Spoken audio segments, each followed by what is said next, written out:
हरे कृष्णा। आज के सत्र में सबका स्वागत है। तो चलिए आज का सत्र हम शुरू करते हैं अपनी मंगलाचरण प्रार्थनाओं के साथ। मंगलाचरण प्रार्थनाओं का मतलब ये है कि हम अपने आचार्य राधा कृष्ण, उनकी सखियाँ, जो राधा रानी की अष्ट सखियाँ हैं, उनका और हमारे जितने आचार्य हैं, हमारे गुरु, हमारे परम गुरु, उन सबको हम प्रणाम करते हैं ताकि वो हमें इसकी समझ दें कि हम सही सुने और सही बोलें और ढंग से सुने, ठीक है, और उसको अच्छे से ग्रहण कर सकें। चलिए। ओम ज्ञानतिमिरन्धस्य ज्ञानञ्जलशलाख्य चक्षुरुन्मिलितं येन तस्मै श्रीगुरुवे नमः। श्रीचैतन्यमनोभीष्टं स्थापितं येन भूतले स्वयं रूपा कदा मह्यं ददाति स्वपदान्तिकं। वन्देऽहं श्रीगुरोः श्रीयुत्पदकमलं श्रीगुरुन् वैष्णवंश्च श्रीरूपं साग्रजातं सहगण रघुनाथान्वितं तं सजीवं साद्वैतं सावधूतं परिजनसहितं कृष्णचैतन्यदेवं श्रीराधाकृष्णपदान् सहगण ललिता श्रीविशाखान्वितांश्च। हे कृष्ण करुणा सिंधु दीन बंधु जगतपते गोपेश गोपिका कांता राधा कांता नमोस्तुते। तप्त कांचन गौरांगी राधे वृंदावनेश्वरी वृषभानुसुत देवी प्रणमामि हरिप्रिये। वाञ्छाकल्पतरुभ्यश्च कृपा सिन्धुभ्यैव च पतितानां पावनेभ्यो वैष्णवेभ्यो नमो नमः। नमो विष्णुपदाय कृष्णपृष्ठाय भूतले श्रीमान् कतुदास अधिकारी इति नामिने। नमो विष्णुपदाय कृष्णपृष्ठाय भूतले श्रीमद्भक्तिवेदांत स्वामी इति नामिने। नमस्ते सरस्वती देवे गौरवाणी प्रचारिणे निर्विशेषा शून्यवादी पाश्चात्य देश तारिणे। जय श्री कृष्ण चैतन्य प्रभु नित्यानंद श्री अद्वैत गदाधर शिवासादि गौर भक्त वृंद। हरे कृष्ण कृष्ण कृष्ण हरे हरे, हरे राम राम राम हरे हरे। ऑलराइट। तो आज हमें शुरू करना है अपना हमारे पहले श्लोक से, 5वें चैप्टर से। आज हमें 5वां चैप्टर शुरू करना है। तो लेकिन उससे पहले हम ज़रा चौथे चैप्टर पे देखें कि हमने जो 4th चैप्टर किया है, जिसका जो था दिव्य ज्ञान, वो दिव्य ज्ञान जो है उसका सारांश क्या था, उसमें हमने क्या क्या पढ़ा उसमें। उसमें सबसे पहला जो 10 पॉइंट्स मैंने निकाले उसमें से, जो हम लोगों ने पढ़े हैं, उसमें जो भगवान कृष्ण ने हमने समझाने की कोशिश की है। पहला है कि कृष्ण अपने अस्तित्व के बारे में बात करते हैं और इस विद्या का उल्लेख करते हैं कि जो सूर्य देव को उन्होंने निर्देश दिया था। ठीक है, मतलब कि इसमें भगवान ने सबसे पहले जो शुरू किया था वो ऐसे शुरू किया था कि बहुत करोड़ों अरबों साल पहले मैंने ये भगवत गीता का ज्ञान सूर्य देव को दिया था। तो फिर याद है हमारे जो अर्जुन जी हैं वो पूछते हैं कि अरे आप तो अभी मतलब छोटे ही हो, इतने बड़े तो नहीं हो, सूर्य देव तो कब के बड़े हैं, तो आपने कैसे दिया। तो फिर भगवान समझाते हैं कि भैया मैं हूँ कौन। ठीक है। अच्छा, फिर दूसरा पॉइंट ये कि कृष्ण खुद के अजन्मे होने और उनके शरीर के कभी नष्ट ना होने के बारे में बताते हैं। जब ये अर्जुन ये क्वेश्चन पूछते हैं तो फिर कृष्ण बताते हैं कि मैं अजन्मा हूँ, तू भी अजन्मा है, लेकिन मुझे सब कुछ याद है, तुझे याद नहीं है। फिर तीसरा पॉइंट है, कृष्ण कहते हैं कि वे धर्मात्माओं का उद्धार करने और दुष्टों का नाश करने के लिए आते हैं, और जो उनके कार्यों के बारे में जानता है उसका उद्धार हो जाता है। ठीक है। तो भगवान जो आते हैं वो हम बोलते हैं कि भगवान जो है दुष्टों का संहार करने के लिए आते हैं, वो नहीं, वो सेकेंडरी है। खैर बोलते हैं कि यदा यदा ही धर्मस्य ग्लानिर्भवति भारती, जब जब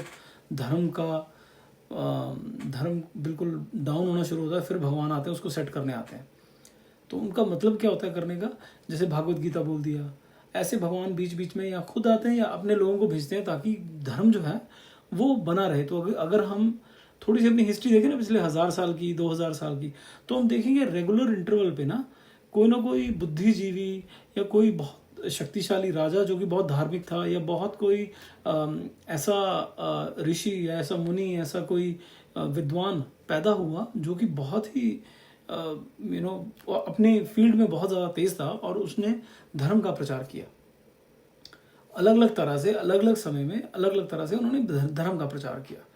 ठीक है। तो ये आप अगर देखेंगे ना ध्यान से तो आपको सब मिलेगा। जैसे पहले बुद्ध जो थे, बुद्ध आए, फिर आपके शिव जी के भक्त थे, मुझे याद भूल गया उनका, एनीवेज, और आए। फिर ऐसे हर 200 साल 300 साल में कोई ना कोई आता रहा। फिर चैतन्य महाप्रभु आए, फिर उसके बाद और बहुत ही जो पहुंचे हुए उनके आगे, चैतन्य महाप्रभु तो खुद कृष्ण थे, भगवान थे, कृष्ण भगवान थे, वो आए। फिर उनके जो बहुत सारे अनुयायी हैं वो धीरे धीरे करके आए। ऐसे फिर प्रभुपाद जी आए। तो ऐसे कोई ना कोई आता रहता है। तो भगवान किसी ना किसी को भेजते रहते हैं। ठीक है। लेकिन मेन उनका काम होता है नष्ट करना, जो है वो करते हैं, वो दिखाते हैं कि हाँ मैं नष्ट करता हूँ, लेकिन वो जिसको नष्ट करते हैं उसका तो उद्धार हो जाता है। तो वो जब एक तरह से अगर बोल सकते हैं कि वो जो नष्ट करने आते हैं वो नष्ट नहीं करने आते, वो तो उद्धार करने आते हैं। चाहे वो पूतना हो, चाहे वो कंस हो, चाहे वो कोई भी हो। जितने भी लोग, करोड़ों लोग मरे थे अर्जुन के हाथों, राइट। सबसे ज़्यादा लोग अगर किसी ने मारे थे, जो मुझे याद है महाभारत में आता है कि वो मारे थे अर्जुन ने और भीमसेन ने। और सबसे गंदे तरीके से, खैर सबसे जो खूंखार तरीके से मारे थे वो तो भीमसेन ने मारे थे, लेकिन अर्जुन ने सबसे ज़्यादा लोग मारे थे जो मुझे याद है। अब उसमें जो जो लोग मरे थे, जो अर्जुन के हाथों मरते थे, उनका बहुत ही भाग्य उदय होता था। जब बोलेंगे अरे ऐसे कैसे, क्यों? क्योंकि भगवान कृष्ण उनके सामने दिखते थे। जब जिसको अर्जुन मारते थे, भगवान कृष्ण उनको देख रहे होते थे, या वो भगवान कृष्ण को देख रहे होते थे, तो उनका उद्धार हो जाता था।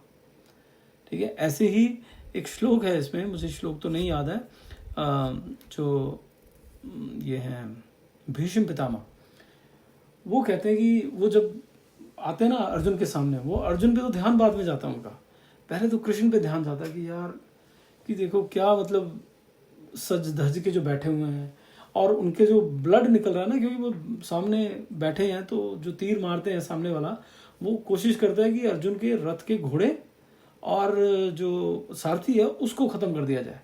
तो उनको तीर इधर उधर लगते हैं, तो उनको ब्लड वगैरह निकला हुआ है। तो वो बताते हैं कि कितना सुंदर लग रहा है वो ब्लड, कितने वो सुंदर लग रहे हैं वहाँ बैठे हुए, और कि इनको देख के यहाँ पे मेरी मृत्यु हो जाए तो इससे तो बढ़िया कुछ है ही नहीं है। ठीक है, जिसकी भी मृत्यु हो रही है इससे तो बढ़िया कुछ है ही नहीं है। तो भगवान जो वो एक तरह से मारने नहीं आते हैं, वो सिर्फ उद्धार करने आते हैं। तो जो जो उनके हाथ से मरता है वो कोई साधारण मनुष्य नहीं है, साधारण असुर या मनुष्य या जानवर नहीं है। ठीक है, उसने कुछ तो पिछले जन्म में अच्छा काम किया जिसकी वजह से उसको भगवान के हाथ से मरने का मौका मिल रहा है। हाँ, कुछ उसने गलतियां की थी, उस वजह से वो उनके ऑपोजिट खड़ा है, लेकिन उसने कुछ बहुत अच्छी अच्छी चीज़ें की थी जिसकी वजह से वो भगवान के हाथों से मरता है, तो उसका उद्धार होता है। चलिए एनीवेज, फिर चौथा पॉइंट है कि कृष्ण के प्रति समर्पण की प्रकृति के अनुसार वे सभी को उसी के अनुसार पुरस्कृत करते हैं। कृष्ण हर चीज के निर्माता है, कि कृष्ण के प्रति जितना हम समर्पण करते हैं, भगवान भी उतना ही वैसे ही रेसिप्रोकेट करते हैं, वैसे ही हमसे व्यवहार करते हैं। अगर हम उन्हें पुत्र की तरह प्यार करेंगे, वो हमें पिता या माता की तरह प्यार करेंगे। अगर हम उन्हें पिता की तरह प्यार करेंगे, वो हमें बिल्कुल पिता की तरह हमें प्यार देंगे वो। ठीक है, कि हाँ वो हमारे पिता है तो वो हमें पिता की तरह प्यार देंगे, हमारे सखा है सखा की तरह तो सखा की तरफ प्यार देंगे वो। तो भगवान वैसे ही प्यार देते हैं और वो हर चीज के निर्माता हैं। फिर पांचवा, हमने बात की थी कर्म विकर्म और अकर्म की, कि एक बुरे कर्म होते हैं, एक अच्छे कर्म होते हैं, और एक ऐसे कर्म होते हैं जिसमें अच्छे और बुरे किसी कैटेगरी में नहीं आते। वो क्या होते हैं? जब हम कोई भी कर्म भगवान के नाम पे करते हैं। क्योंकि अगर अच्छे कर्म इकट्ठे होंगे तो हम जाएंगे स्वर्गलोक में या ऊंचे लोकों में, बुरे कर्म करेंगे तो नरक लोकों में। लेकिन ये सारे लोग जो किसमें हैं, ये छोटा सा एक गोला है जिसको बोलते हैं भौतिक जगत, उसी में घूमते रहेंगे। हमें यहाँ से बाहर निकलना है, हमें जाना है आध्यात्मिक जगत में। आध्यात्मिक जगत में तब जा सकते हैं जब ये बुरे और अच्छे कर्म दोनों से छुटकारा मिल जाए, दोनों में हमारा अटैचमेंट ना हो। ठीक है, तो ये इन्होंने बताया भगवान ने। फिर बात की विभिन्न यज्ञ, अर्थात कुछ लोग परम ब्रह्म की अग्नि में आहुति देते हैं। वो बताया था ना कि अलग अलग यज्ञ होते हैं, हर कोई अपने मन के हिसाब से, अपनी नेचर के हिसाब से अलग अलग तरह के यज्ञ करता है। यज्ञ मतलब अलग अलग तरह की उनकी साधना है, अलग अलग तरह की पूजा है, अलग अलग तरह का उनका ध्यान है, अलग अलग तरह का उनका जो त्याग है। तो इसमें उन्होंने बताया था कि कुछ लोग परम ब्रह्म की अग्नि में आहुति देते हैं, कुछ श्रवण प्रक्रिया और इंद्रियों की आहुति देते हैं, कुछ इंद्रियों के विषय की आहुति देते हैं, इंद्रियों के कार्य की आहुति देते हैं, कुछ श्वास की, कुछ परिग्रह का त्याग, कुछ कठोर तपस्या, कुछ वेदों का। सो हर कोई अलग अलग तरह का हर कोई जो है वो अलग अलग तरह का जो यज्ञ है उसमें आहुति देता है। आहुति मतलब उसमें वो बताता है कि हाँ ये मैं अपना ये त्याग करता हूँ, सॉरी माफ़ कीजिएगा। तो मैं हाँ जी, तो वो उसमें एक तरह से बताता है कि मैं इस तरह से आप में ये करता हूँ, क्या नाम है अपना, त्याग देता हूँ। कोई कोई अपने समय का त्याग करता है, कोई धन का त्याग करता है, कोई अपनी जो उनके जो रिश्ते होते हैं उनका त्याग कर देता है, जो होते हैं ना सन्यासी बन जाते हैं, छोड़ देते हैं घर बार उनका। तो कहते हैं हर कोई अलग अलग तरह से त्याग करता है, हर एक का अपना अपना हिसाब किताब है, क्योंकि सबकी अलग अलग नेचर है। 5 उंगलियां हाथ की एक बराबर नहीं होती हैं। एक घर में 2 बच्चे हों 10 बच्चे हों, सब एक बराबर नहीं होते हैं। तो वैसे ही सब लोग अलग अलग हैं। इसीलिए हमारे सनातन धर्म में हर एक के लिए एक तरीका बताया गया कि आपको भगवान के पास कैसे पहुंचना है। ये आप अगर जैसे आपकी बच्चों वाले वो है आदत है, बच्चों वाली क्या होती है आदत, चंचल, एक जगह टिक के नहीं बैठ सकते, एक जगह ध्यान नहीं लगा सकते, ठीक है, वो होते हैं बच्चे चंचल। तो वैसा है तो अच्छा आपके लिए ये तरीका है। अच्छा अगर आप बहुत गंभीर हो, बहुत एक जगह आपको ज्ञान में बहुत इंटरेस्ट है, तो इन सब चीज़ों में, तो फिर आपके लिए ये एक तरीका है। तो सबके लिए अलग अलग तरीका है, ठीक है। अच्छा फिर आगे क्या बोलते हैं, ज्ञान में किया गया यज्ञ केवल भौतिक संपत्ति के त्याग से श्रेष्ठ है। बहुत अच्छी चीज़ बताई थी ये भगवान ने, जो हमें याद रखनी है कि जब भी हम अपने पूजा पाठ करते हैं ना, कई बार ब्राह्मणों को पैसा देके हम पूजा पाठ करवाते हैं कि महामृत्युंजय का मंत्र करवा दिया, सत्यनारायण की कथा करा दी, ये सब कुछ करवाते हैं। वो कहते वो करवाना अच्छा होता है, वो हमें सुकृति देता है, हमें उसमें हमें अच्छे गुण मिलते हैं उससे, ठीक है, वो अच्छी बात है, वो बुरा नहीं है। लेकिन कहते उससे बहुत गुना अच्छा है अगर हम ज्ञान से उस पूजा पाठ को करें। ज्ञान मतलब हमें समझ होगी ये हो क्या रहा है। जब जैसे कि जो ब्राह्मण होते हैं वो लेके वो जब पूजा शुरू करते हैं उससे पहले हमारे देवी देवता, कुछ स्पेसिफिक देवी देवता, हमारे कुल देवता, हमारे जो सारे पूर्वज वगैरह, सबको उनको बुलाते हैं, उनको बिठाते हैं, ठीक है। तो वो हमें समझना चाहिए यहाँ कौन बैठा है, ये कौन आया है, इसका क्या महत्व है। इनको कि ऐसे नहीं किसी को हाँ चलो आज इनका मन कर रहा है चलो आज इसको बुला लेते हैं, नहीं, उनकी प्रॉपर रीजनिंग है उसके पीछे कि क्यों बुलाया जाता है। अगर गणेश जी को बुलाया जाता है क्यों, गणेश जी का सबको पता है।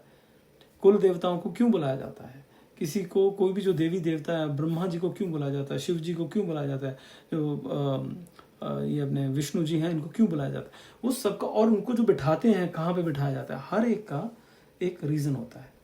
और फिर जब वो मंत्र उच्चारण होते हैं तो मंत्र उच्चारण का अर्थ क्या है। अच्छा हम कर क्यों रहे हैं, ये जो हम लोगों ने जो भी यज्ञ रखा हुआ है, जो भी पूजा रखी है, उसका मंतव्य क्या है। क्या मंतव्य सिर्फ ये है कि हाँ मुझे नौकरी मिल जाए, मेरे बेटे को नौकरी मिल जाए, मेरा घर बन जाए और नौकरी बहुत बढ़िया चलती रहे, ये है। तो फिर वो बहुत शॉर्ट टर्म गेन्स है, वो बड़े शॉर्ट टर्म छोटे टर्म का वो है। लॉन्ग टर्म का सोचना है तो पहले सिर्फ भगवान से प्रेम के बारे में सोचिए कि हम ये कर रहे हैं, भगवान आएंगे, भगवान आके बैठेंगे यज्ञ में, ठीक है, हमें दिख नहीं रहे होंगे लेकिन भगवान यहाँ पे हैं, तो वो प्रेम को जागृत कीजिए। जब ऐसे ज्ञान में हम करते हैं ना कि हाँ वाकई में देखिए इतने लोग यहाँ पे बैठे, इतने देवी देवता यहाँ बैठे हैं, तो उस जब इट्स ऑलमोस्ट लाइक कि जब आपके सामने एक बहुत बड़ा मान लो फिल्मी स्टार या कोई जैसे मोदी जी आके बैठे हैं, तो आप कैसे बैठोगे, आप बड़े ध्यान से, बड़े एक शालीनता से, एक बड़े तमीज से और बड़ा उनको इस ये मान के चलोगे, ये सोच के रखेंगे कि नहीं हम इनकी बेइज्जती, इनको बुरा ना लगे किसी चीज़ का, कि हमें बड़े तरीके से सलीके से रहना है। तो जब ऐसा हम सोच के वहाँ पे बैठते हैं ना, वहाँ पे जनरली क्या होता है, हम इतना बैठते नहीं, मतलब थक गए यार, हमें ऐसे हो गया, हम हिल गए, कभी मुंह बनाते हैं, कभी ऐसे हो, तो वो नहीं करना है, ठीक है। लेकिन हमें जब इस ज्ञान से बैठते हैं कि सामने भगवान बैठे हैं, इस वक्त वो जो सामने छोटी सी सुपारी रखी है उसमें वो भगवान जो उन्होंने जो हमारे ब्राह्मण है उन्होंने, पुरोहित जी ने मंत्रोच्चारण करके बुलाए हैं, वो बैठे हैं वहाँ, तो वो है ज्ञान में हम जब भी पूजा करते हैं, तो वो बहुत बड़ी चीज़ होती है। अच्छा फिर उसके बाद है कि आध्यात्मिक गुरु के पास जाकर सत्य को जाने, उनसे विनम्रता पूर्वक पूछताछ करें और उनकी सेवा करें। ये भगवान बार बार बोलेंगे पूरी भगवद गीता में कि गुरु के पास जाओ, गुरु के पास जाना बहुत आवश्यक है, उसके बगैर हमें ये भगवद गीता समझ में नहीं आएगी ढंग से। ये सुनने में पढ़ने में हमें सुकृति मिलेगी, लेकिन जो भगवान में जाने का जो ज्ञान है ना वो नहीं प्राप्त हो पाएगा। हमें अच्छे लोग मिल जाएंगे इसको पढ़ने से, मैं आपको सुना रहा हूँ उससे सुनने सब, लेकिन जब तक गुरु का हाथ नहीं आएगा तो हम भगवत धाम नहीं पहुंच सकते। अच्छा फिर उन्होंने बोला कि 9th पॉइंट जो था वो, ज्ञान की अग्नि भौतिक गतिविधियों के सभी प्रतिक्रियाओं को जलाकर राख कर देती है। जो व्यक्ति पारलौकिक ज्ञान के लिए समर्पित है और जो अपनी इंद्रियों को वश में करता है वह इस तरह के ज्ञान को प्राप्त करने के योग्य है, ठीक है। तो इसमें यह है कि ज्ञान की अग्नि भौतिक गतिविधियों के सभी प्रतिक्रियाओं को जलाकर जब हम ज्ञान से, जब हमें समझ में आ जाता है हम हैं कौन, हम कौन है, हम हैं भगवान के अंश। हमारा स्थान क्या है, हम कहाँ से आए हैं, हम आए हैं भगवान ये पारलौकिक जगत से। हम भौतिक जगत से के प्राणी नहीं हैं, हम यहाँ पे टहलने आए हैं, हम यहाँ पे सिर्फ टेम्परेरी आए हैं। हम कहाँ से हैं, हम हैं स्पिरिचुअल वर्ल्ड से, आध्यात्मिक जगत से हैं। जहाँ पे भगवान रहते हैं हम उसी जगत से हैं, लेकिन हम यहाँ पे टहलने घूमने फिरने आ गए। और घूमने फिरने आए थे लेकिन फंस गए अब यहाँ पे, अब यहाँ से बाहर निकलना है। तो ये ज्ञान जब हो जाता है और जब हमें पता चल जाता है कि यार हर कण कण में भगवान है और हम भगवान के ही अंश हैं, हमें वापस वहाँ जाना है, ये जब हम ये सारी चीज़ों को समझ आते हैं ना, तो फिर जो भी काम करते हैं वो हम काम करते हैं भगवान के लिए। तो फिर उसमें अपने आप जो उसकी प्रतिक्रियाएं हैं, जो रिएक्शंस हैं अच्छे और बुरे, वो सब अपने आप नल एंड वॉइड हो जाते हैं। अच्छा, फिर 10वां पॉइंट जो था उसमें वो था अज्ञानी और श्रद्धाहीन व्यक्ति जो प्रकट शास्त्रों पर संदेह करते हैं वे ईश्वर चेतना को प्राप्त नहीं करते हैं। ये बहुत इंपॉर्टेंट चीज़ है। हमारे जो शास्त्र है, जब पहले मुगल आए उन्होंने इनको गालियाँ निकाली, वो हमें बहुत कोशिश की उन्होंने सब बताने की कि आपके जो शास्त्र हैं उनमें वो किसी काम के नहीं है, किसी कुछ फ़ायदा नहीं है इनका, और ये रूढ़िवादी था इसमें इनको फॉलो करना, कि पुराने पता नहीं कब से बैठे हो, कोई पता नहीं आपने किसने लिखा किसने नहीं लिखा, हमारे देखो ये शास्त्र है हमें पता है किसने लिखा, ये अभी थोड़े दिन पहले लिखा है। ये सब बहुत लोगों ने कोशिश की, ऐसे ही अंग्रेज आए उन्होंने भी कोशिश की खूब, ठीक है, किसी हद तक सफल हुए लेकिन पूरी तरह से सफल नहीं हो पाए, कोई भी नहीं हो पाया। तो वो इसलिए क्योंकि बहुत लोग ऐसे थे जो इन शास्त्रों में विश्वास रखते थे और उन्होंने उस हिसाब से काम किया और उस हिसाब से काम करने की वजह से उनकी जीत हुई। और आज भी हमें इस पर संदेह नहीं करना है। अब धीरे धीरे क्या हो रहा है कि पहले जिन चीज़ों को कुछ चीज़ें निकाल के बोलते रहे आपके इसमें तो ये लिखा हुआ है, गलत लिखा हुआ है, अब धीरे धीरे पता लग रहा है यार वो तो ठीक लिखा था, ठीक है। जैसे जो मुगल आए थे तो वो बोलते थे कि नहीं, हमारी उनकी किताब में अभी भी है, उनके तो अभी भी मदरसों में यही पढ़ाते हैं कि जो धरती है वो फ्लैट है, गोल नहीं है। जब कोई बोलते हैं कि नहीं साइंस तो बोल रही गोल है, वो कहते हैं आप कुरान को मानोगे या आप साइंस वाले को मानोगे, वो बोलते हैं कुरान को, तो बोलते कुरान तो ये बोल रहा है। तो वो इस तरह से चलते हैं, ठीक है। हमारे इसमें ऐसा कुछ नहीं लिखा। हमारे में हमारा जो हिंदी वर्ड है उसका नाम है भूगोल, मतलब भूगोल, गोल भूमि। शुरू से बचपन से वही पढ़ते आ रहे हैं कि जो ज्योग्राफी पढ़नी है, ज्योग्राफी का मतलब क्या है, भूगोल हिंदी में। चलिए एनीवेज, तो कहने का मतलब यह है कि जो अगर हमारे अज्ञानी तभी होता है, जो श्रद्धाहीन है वो ज्ञानी है, अज्ञानी है। तो ऐसे व्यक्ति जो श्रद्धाहीन है, जो वेदों पे शास्त्रों पे विश्वास नहीं करते हैं, उनको भगवान मिलना बहुत मुश्किल है, उनको नहीं मिल सकते वो। उसका मतलब यह है कि वो अभी ऐसी स्टेज में है, अपने पूरे पता नहीं कितने करोड़ पहले जन्म वो जूतियाँ खा चुके हैं, अभी और जूतियाँ खानी है, तब जाके वो ठीक होंगे, तब जाके अपने आप सेट हो जाएंगे फिर वो, ठीक है जी। चलो जी, ये हो गया 4th चैप्टर का सारांश। ये था 4th चैप्टर में हमने जो किया। अब आगे बढ़ते हैं 5th चैप्टर पे। 5th चैप्टर है कर्मयोग के बारे में, और इसमें का मतलब कर्मयोग कृष्ण भावना भावित कर्म, कृष्ण कॉन्शियस कर्म जो करते हैं वो क्या होते हैं, वो उसके बारे में जानेंगे। पहला श्लोक, अर्जुन उवाच सन्न्यासम कर्मणं कृष्ण पुनर्योगम च शंससि यच्छ्रेय एतयोरेकं तन्मे ब्रूहि सुनिश्चितम। अर्जुन ने कहा, हे कृष्ण, पहले आप मुझसे कर्म त्यागने के लिए कहते हैं और फिर भक्ति पूर्वक कर्म करने का आदेश देते हैं। क्या आप अब कृपा करके निश्चित रूप से मुझे बताएंगे इन दोनों में से कौन अधिक लाभप्रद है। अब देखिए, सिर्फ हम ही कंफ्यूज नहीं होते हैं, भगवान बात करें, देखिए भगवान समझा रहे हैं, भगवान खुद, फिर भी लोगों को, हम जैसे लोगों को समझ में नहीं आता है। तो यहाँ पे जो अर्जुन है ना, वो कोई मामूली इंसान नहीं है। महाभारत में बोला गया है कि ये दोनों नर और नारायण हैं। नर नारायण कौन है? जो हमारे बद्रीनाथ में जो धाम है, वहाँ पे जो प्रमुख डीटीज हैं वो है नर और नारायण। नारायण तो हो विष्णु, नर जो है वो उनके सखा, तो वो भी नारायण के अंश है एक तरह से। तो अर्जुन जो है वो नर है और कृष्ण जो है वो नारायण है, तो इस तरह से बोला जाता है। तो महाभारत में ये लिखा है। अब नर को कैसे हो सकता है कि उसको ये समझ में ना आए, छोटी सी बात, उसको तो सब कुछ पता है, ठीक है ना। जैसे नर है वैसे नारायण है, तो उनको तो सब कुछ पता होना चाहिए। लेकिन यहाँ पे हम जैसे लोगों का भला करने के लिए वो इस तरह के क्वेश्चन पूछ रहे हैं कि भाई कृष्ण भगवान 4 चैप्टर आप बोल चुके हो, 4 चैप्टर में आपने कभी तो बोल रहे हो कि नहीं यार आप कर्म अकर्म करो, अकर्म के बारे में बात की एक तो, फिर कह रहे हैं कि भक्ति में कर्म करो। कहते हैं यार ये आप कंफ्यूज कर रहे हो, करना क्या है मुझे समझाओ। आप कभी कह रहे हो कर्म मत करो, कभी कह रहे हो कर्म करो, लेकिन करना क्या है। इसमें प्रभुपाद जी कहते हैं कि भगवत गीता के इस 5वें अध्याय में भगवान कहते हैं कि भक्तिमय कर्म शुष्क मानसिक चिंतन से श्रेष्ठ है। शुष्क मानसिक चिंतन मतलब स्पेकुलेशन करना, ऐसे ड्राई स्पेकुलेशन जिसको इंग्लिश में बोलते हैं। उसका मतलब कि हमने कुछ पढ़ लिया फिर अपने दिमाग से सोचना इसका ना ये मतलब होगा, कि ये वाला पढ़ लिया हमने, ये एक श्लोक पढ़ लिया और ये उसकी ट्रांसलेशन पढ़ ली संस्कृत की, फिर अच्छा इसका मतलब ये होगा, इसका मतलब ये होगा, इसका मतलब वो होगा। अरे हमें कैसे पता चलेगा भाई, हमें नहीं पता चल सकता। क्यों नहीं पता चल सकता? क्योंकि जानने के लिए अब किसी एक लेखक ने एक यहाँ पे एक तरह से पोइम लिखी है, ठीक है, हम अपने स्कूल में तो ऐसे पढ़ते थे। लेखक ने एक पोइम लिखी है, पोइम के 50 मतलब निकल सकते हैं। हर क्लास में अगर 50 बच्चा है, हर बच्चे का अलग उसका इंटरप्रिटेशन होगा, क्योंकि पोइम है, पोइम कोई बड़ी विस्तार में नहीं लिखी जाती है, वो तो शॉर्ट में लिखी जाती है। तो उसको समझने का क्या तरीका होता था कि एक्चुअल में किस वजह से लिखी गई थी, उसका अर्थ क्या है, वो तब हमें समझ में आता था जब हम उस लेखक के बारे में समझते थे, लेखक का चित्रण करते थे, उसको समझते थे ये लेखक का इसकी इंटरेस्ट क्या थे, ये क्या देशभक्त था, या ये भगवान का भक्त था, ये शिव भक्त था, या कृष्ण भक्त था, या देवी भक्त था, या ये बिल्कुल नास्तिक था। तो ऐसे बहुत सारी चीजें पकड़ के फिर समझ में आता अच्छा ये कहना चाह रहा है ये, राइट, तो भी पता चलता है ना हमें। और ऐसे ही कई बार मुझे याद है कि हम लोग पढ़ते थे तो फिर बाद में हमें बताते थे कि अच्छा ये मतलब फिर समझ अच्छा। जैसे एक कोई पोइम थे, उसमें था कि मतलब मुझे याद नहीं आ रही, लेकिन वो पोइम सुनने में ऐसा लग रहा था यार ये भगवान के बारे में बात कर रहा है।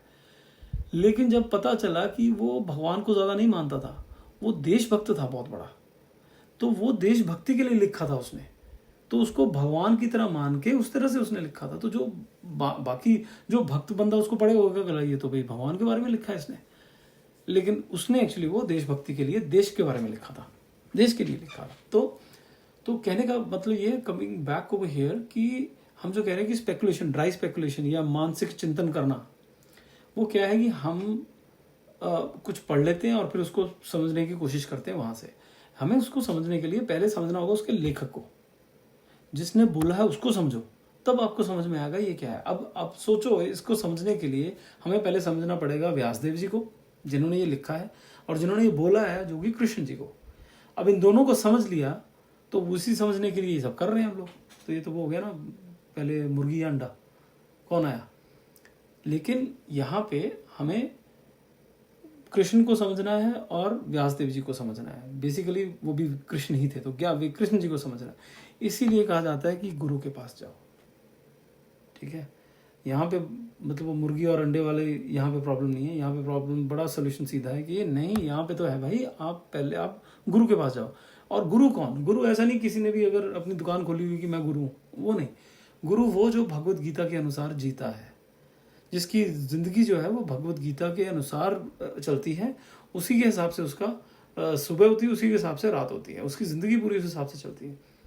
तो प्रभुपाद जी हैं, इन्होंने 40 साल 50 साल जब से इनफैक्ट पैदा हुए थे तब से, लेकिन 40-45 साल उन्होंने सिर्फ और सिर्फ भगवत गीता का स्ट्रिक्टली फॉलो किया है। वैसे तो बचपन से उन्होंने वैसे फॉलो किया।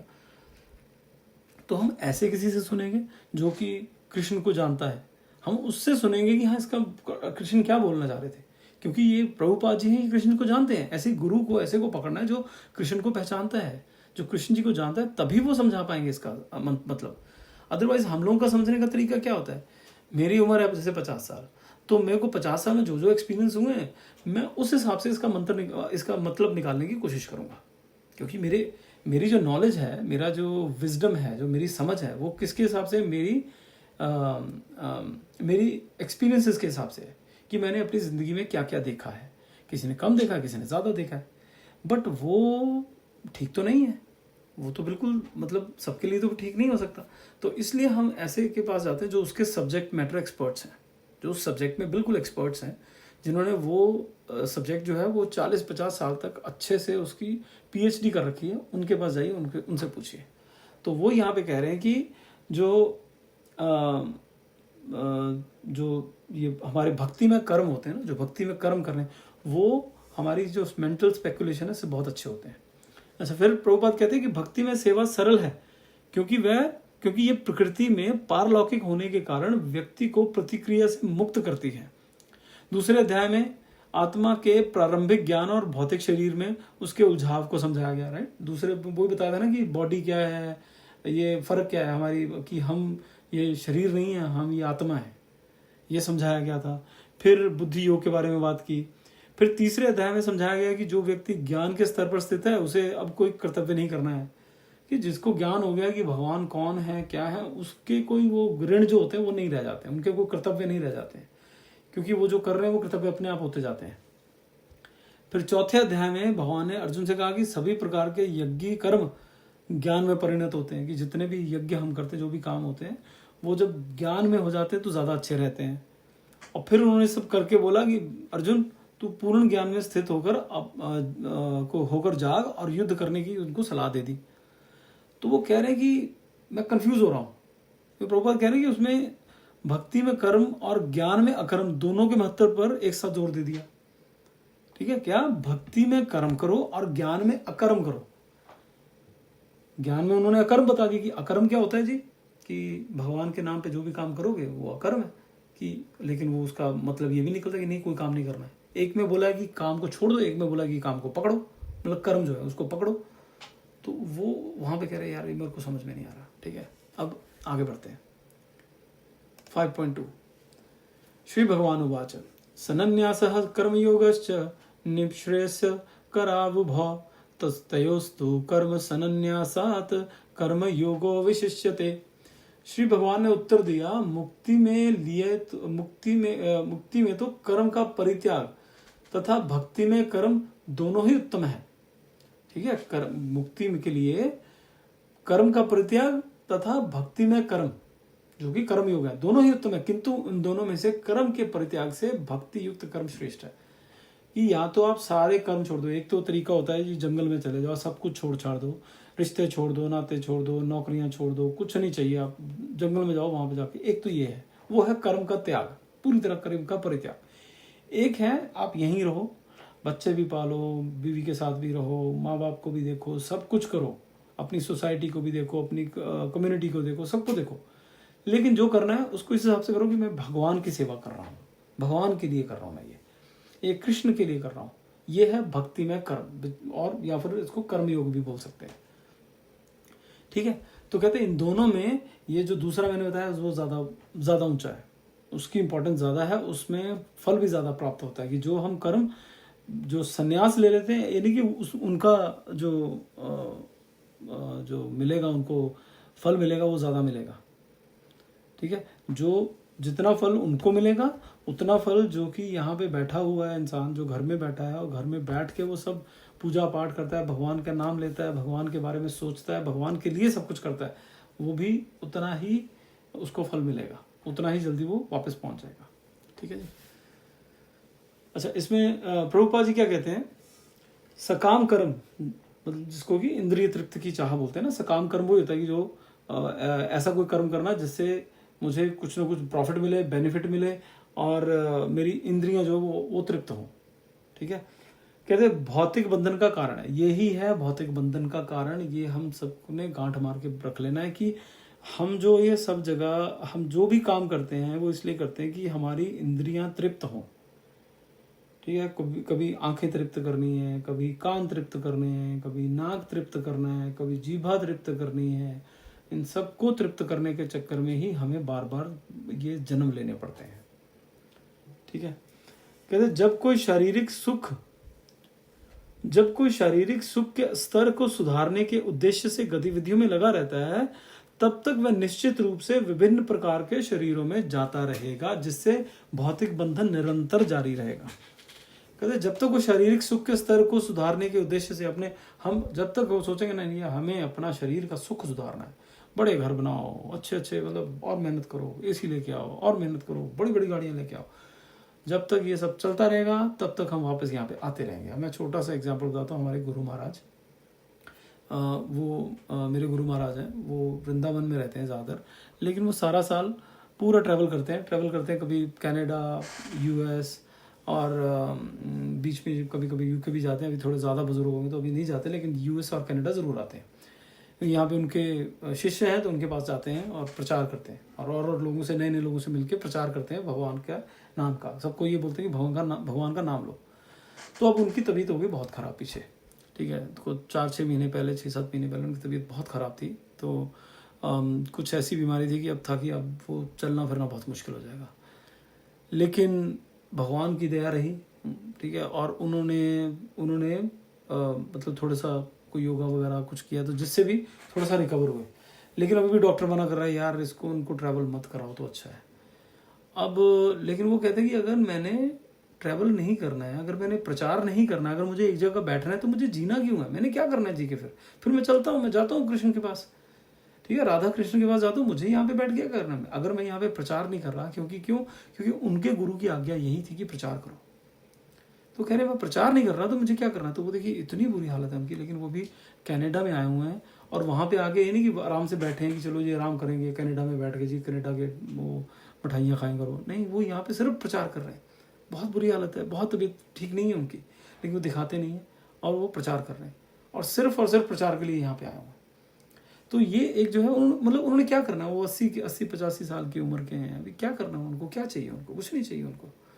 वो बड़े आराम से अपने वृंदावन में बैठे, वृंदावन में रहते हैं, उनका घर है बढ़िया, वहाँ पे किसी भक्त ने उनको अपने घर पे रखा हुआ है, मतलब रखा के उनको घर दे दिया हुआ पूरा, तो उनके घर में रहते हैं तो और वो वहाँ पे रहते हैं, वो आराम से रह सकते हैं। वहाँ पे मंदिर के पास में घर है, सुबह जाते हैं मंदिर, शाम को जाते हैं मंदिर, आराम से वहाँ पे रहेंगे। क्या दिक्कत है? वहाँ पे भी उनके शिष्य उनके साथ रह सकते हैं, पर नहीं, उनको प्रचार करना है, उनको सब जगह जाना है। तो ये जो मैं अभी हम लोग बात कर रहे थे कि जब तक हम शारीरिक सुख के स्तर को सुधारने के उद्देश्य से गतिविधियों में लगे रहते हैं तब तक वापस आना है यहीं पे। उन्होंने अपनी शारीरिक सुख छोड़ दिया, उनको बोला कि नहीं, शारीरिक सुख इतना जरूरी नहीं है, कृष्ण का नाम का प्रचार करना वो ज्यादा जरूरी है, वो बहुत जरूरी है, ठीक है। तो इस वजह से ये उसका एक बिल्कुल लाइव एग्जाम्पल है कि इसका मतलब क्या है। जो क्योंकि पढ़ा तो आपने कई बार होगा, लेकिन उसका मतलब क्या है असल में? तो ये मतलब है कि हम जब अपने शरीर के सुख को त्याग देते हैं भगवान के लिए, जैसे होता है ना, भगवान के काम के लिए कुछ करना है तो आप ना रात देख रहे हो ना दिन देख रहे हो, ऐसा कुछ है, तो वो उसका मतलब यही है हम शारीरिक सुख को त्याग करके भगवान के नाम पे काम कर रहे हैं, तो हम वो बहुत बड़ी चीज़ होती है, ठीक है। चलिए अभी 2 मिनट ऊपर हो गए, तो अभी हम आज का सेशन यहाँ पे ख़त्म करते हैं। अगला हम 5.3 से शुरू करेंगे। तब तक के लिए हरे कृष्णा, श्रील प्रभुपाद की जय, गुरु महाराज की जय, हरि हरि बोल।